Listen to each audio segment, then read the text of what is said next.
Cenușăreasa, prima parte. A fost odată ca niciodată, într-un regat micuț, un văduv care trăia fericit împreună cu fetița lui, într-un castel imens cu grădini minunate. Totuși tatăl simțea că fiica lui, cenușăreasa, avea nevoie de grija unei mame și de compania altor copii, așa că se recăsători cu o femeie de familie bună, care avea două fiice de vârsta cenușăresei, Drițela și Anastasia. Dar o mare nenorocire se abătu asupra cenușăresei. Tatăl ei muri, lăsând-o singură cu mama și surorile vitrege. Acum, mama vitregă își dădua rama pe față.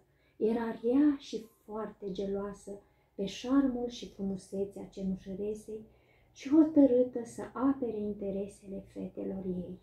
Astfel, pe măsură ce trecea timpul, cenușăreasa fu chinuită, umilită și, în final, obligată să devină servitoare în propria ei casă. Și totuși, după toate acestea, cenușăreasa rămase la fel de blândă și dulce, continuând să spere că visele ei de fericire se vor împlini. Nu se simțea singură, pentru că toate viețuitoarele din castel erau prietenele ei. În fiecare dimineață, păsărelele și șoriceii veneau să o trezească și să o ajute să se pregătească pentru o nouă zi de îndatoriri.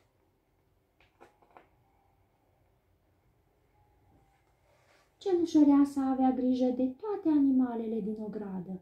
Îi dădea osul câinelui Bruno, laptele motanului Lucifer și ieșea în curte să hrănească găinile și șoriceii.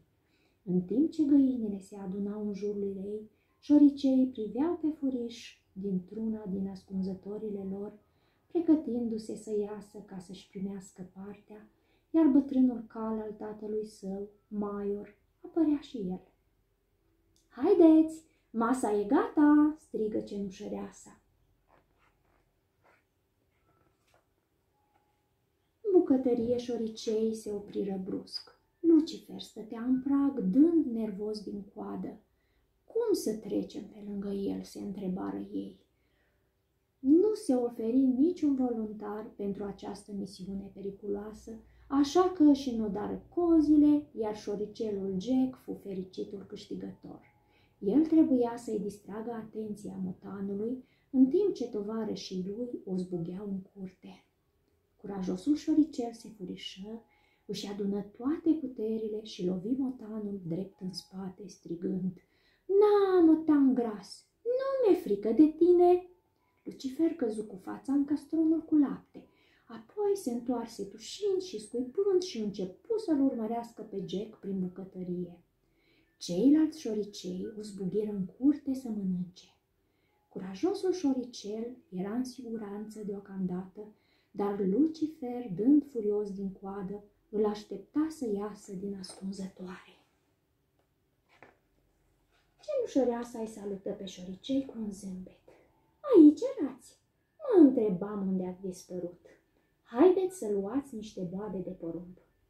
Bătrânul cal Maior sfărăi și își băgă drăgostos nasul în palma cenușăresei.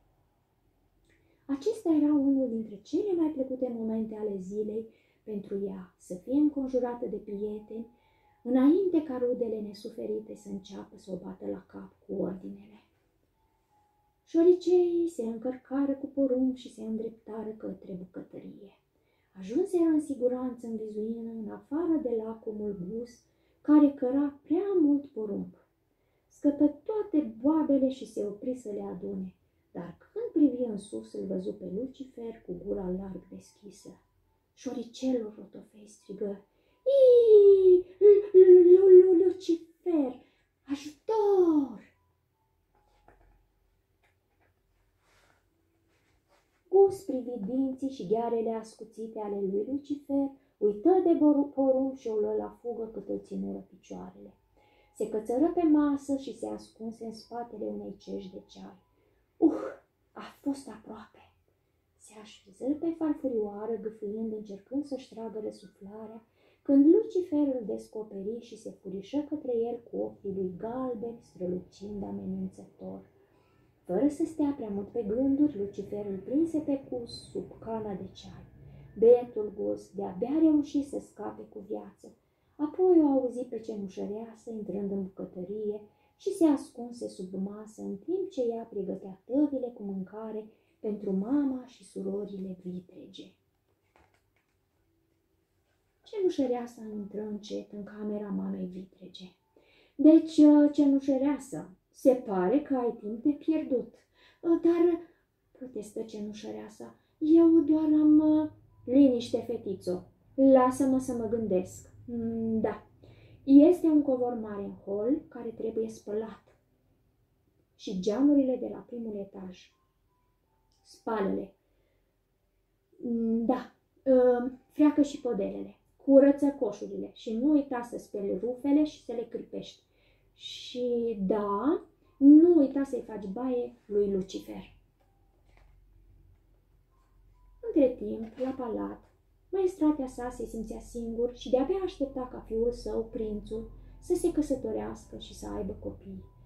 Trebuie să organizăm un bal și să invităm toate domnișoarele de măritat din ținut, îi spuse el marelui duce. Trebuie să aibă loc astăzi. Cu siguranță că prințul va cunoaște o tânără de care se va îndrăgosti, suspină regele. Și astfel marele duce trimise vestitori peste tot în micul regat ca să ducă invitațiile tuturor domnișoarelor. Cenușăreasa spăla podeaua din hol când auzi o bătaie în ușă. Când o deschise, un mesager al regelui îi înmână un plic gros, sigilat, cu ceară roșie. Ce să fie înăuntru? Se întrebă ea. Nerăbdătoare să afle conținutul plicului, cenușăreasa fugi în sala de muzică, unde Anastasia și Dețela repetau un cântec sub supravegherea mamei lor. Parcă erau niște pisici care miorlăiau. Cum îndrăznești să ne întrerupi, cenușăreaso? Întrebă furioasă mama vitregă. E o scrisoare de la palat, mamă, îi explică fata. De la palat? Strigara Anastasia și Dețela, înșfăcând plicul. Dați-mi-l, fetelor, le ordonă mama vitregă. Vai, e o invitație la un bal organizat la palat chiar în această seară. Toate domnișoarele bune de măritat trebuie să fie prezente. Cenușăreasa făcu un pas înainte. Asta înseamnă că pot veni și eu? Te rog, mamă, pot să merg și eu? Întrebă ea nerăbdătoare. Mama vitregă îi răspunse cu un zâmbet viclean. De ce nu? Poți veni cu noi, cenușăreasă, dacă îți termini toate treburile și dacă îți găsești o rochie potrivită. Cenușăreasa fugi în camera ei și scoase dintr-un cufăr una din rochiile vechi ale mamei ei. E puțin demodată, dar o pot modifica, exclamă ea. Dar mai întâi trebuie să-și termine toate treburile. Cenușăreasa se îndreptă fără tragere de inimă la parter. Micii ei prieteni se uitară unul la celălalt. Vicleana mamă și surorile vitrege o încărcaseră încă pe biata cenușăreasă cu îndatoriri. Trebuia să spele și să curățe, să cârpească și să coasă, să frece și să lustruiască aproape toate lucrurile din casă. Începu să lucreze sârguincioasă. Visul ei era pe punctul de a se împlini și nu voia să lase rudele viclene să-l năruie. Nu o să aibă timp, strigă Jack. Trebuie să o ajutăm, ciripi una dintre păsărele. Hai să-i facem o surpriză. Între timp, în camera cenușăresei, șoricei erau ocupați să coasă, ajutați de păsărele. Gus și Jack reușiseră să găsească niște panglici și mărgele aruncate de surorile cele urâte. Toate animalele lucrau de zor să croiască o rochie de bal minunată pentru draga lor cenușăreasă. Rochia trebuie să fie gata până își va termina treburile, strigară toți prietenii ei. La ora 8, cenușăreasa își terminase în sfârșit îndatoririle, dar trăsura aștepta deja. Vai, cenușăreasă, Nu ești gata de bal, chicoti mama vitregă. Ce păcat, dar or să mai fie și altele. Noapte bună! Cenușăreasa se îndreptă tristă spre camera ei și privi pe fereastră luminile de la palat. Nu contează, oftă ea. Ar fi fost îngrozitor. O, minunat! Auzi ciripeli și piuituri fericite în spatele ei. Se întoarse, iar prietenii ei arătară surpriza. O rochie de bal minunată. Cenușăreasa era copleșită. O, mulțumesc, mulțumesc! Până la urmă pot merge și eu. Așteptați-mă, vă rog, așteptați-mă, strigă ea, alergând pe scări ca să se alăture surorilor și mamei vitrege în trăsură. Rudele nesuferite se uitară una la cealaltă, înverzindu-se de invidie. Apoi Anastasia văzu mărgerele ei vechi la gâtul cenușăresei, iar Drițela zări una dintre panglicile ei pe rochie. Asta e a mea, hoațo!" strigară ele, rupând rochia cenușăresei, bucățică cu bucățică.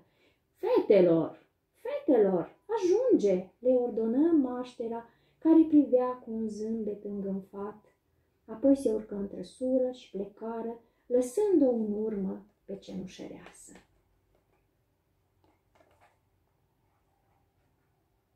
Sfârșitul primei părți.